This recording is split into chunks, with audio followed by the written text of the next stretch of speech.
What's going on, guys? Anthony from Chronometer Check here, and today I have for you guys another unboxing. That's right, I've been doing a little bit of retail therapy, going a little bit too overboard with the new pickups lately, but honestly, I've had a couple of watches that I've kind of had my eye on for quite some time, and after brewing on it, I don't like to pull the trigger right away because I like to think on my purchases and make a kind of conscious collection that I really kind of thought out. And, sometimes it doesn't work out. Sometimes I buy a piece and end up deciding it's not for me. But for the most part, I try to buy pieces that I really want. And there are times, believe me, when I see a watch, I want to pull the trigger right away and make that purchase. But sometimes you let it sit for a little bit. You think about it, what other watches you could get instead for the same money. You really kind of start to think about it as an entire collection instead of watch by watch. So that's kind of how I've been kind of approaching it lately, but this was one that I kind of couldn't pass up because I was, for a while, the SKX for me, the Seiko SKX, I'm sure, have you ever heard of it? I don't know.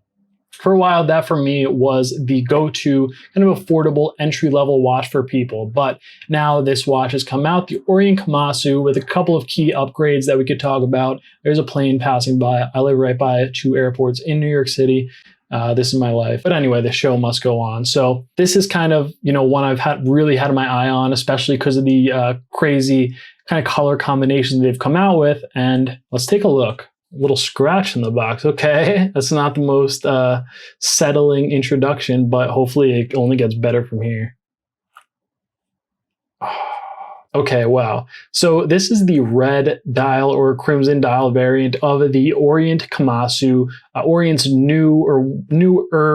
new-ish diver. I believe they did come out earlier this year, but I think they're absolutely fantastic specs-wise. And when I saw this red dial, now red is kind of one of my favorite colors of all time. So I don't really own, I definitely don't own any other, what do I mean? I don't really own. I don't own any other red dial watches, nor have I really seen too many. So when I saw this, I was like, I kind of have to pick it up. So I'm not sure why this doesn't have any protective film on the top of the crystal. I guess they don't care about the crystal because they're like, hey, baby, it's sapphire. They got a little tag somewhere that I saw that says that it's a sapphire crystal.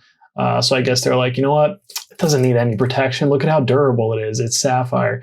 But yeah, this, I'm actually a little bit surprised at how good it looks in person. It's actually kind of crazy, this dial. As you can see down there, the text does read water resist 20 bar. This is a 200-meter water resist dive watch. Comes on a stainless steel bracelet, sapphire crystal, in-house Orient movement. I think it's a lot of watch for the money. A lot of really good specs. It costs around $250-ish.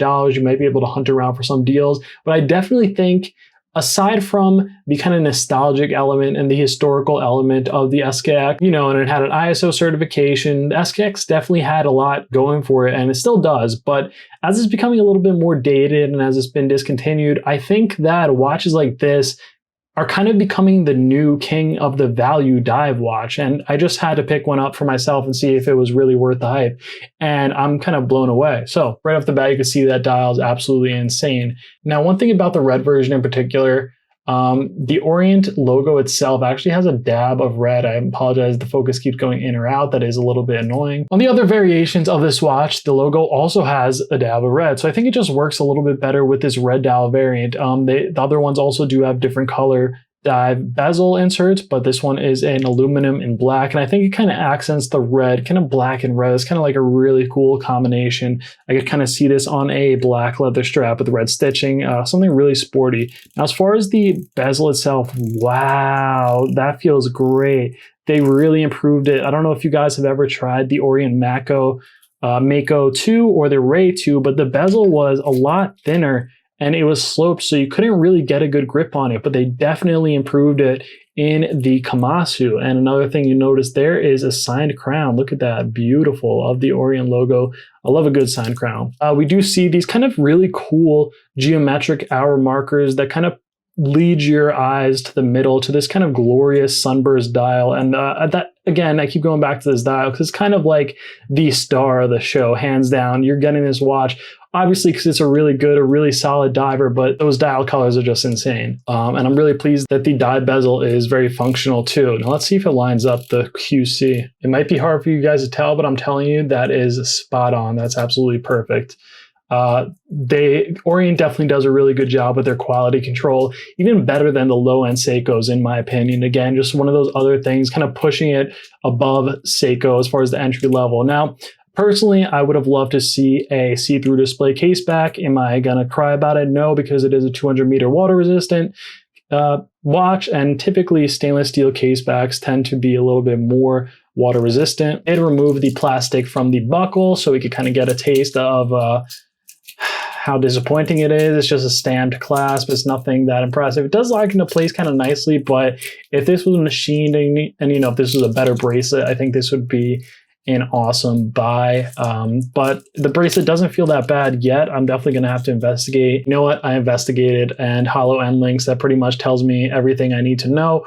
A little bit disappointing. The bracelet is a little bit disappointing. I wish they spent or charged an extra $50-ish to give us a really solid bracelet, like a strap code bracelet. Of course, you could just go buy a strap code bracelet, which is probably what I'm going to end up doing, and I'll put the link in that below. I think they're excellent bracelets for the money, whether on your SKX or on your Orient or whatever watch they sell a bracelet for.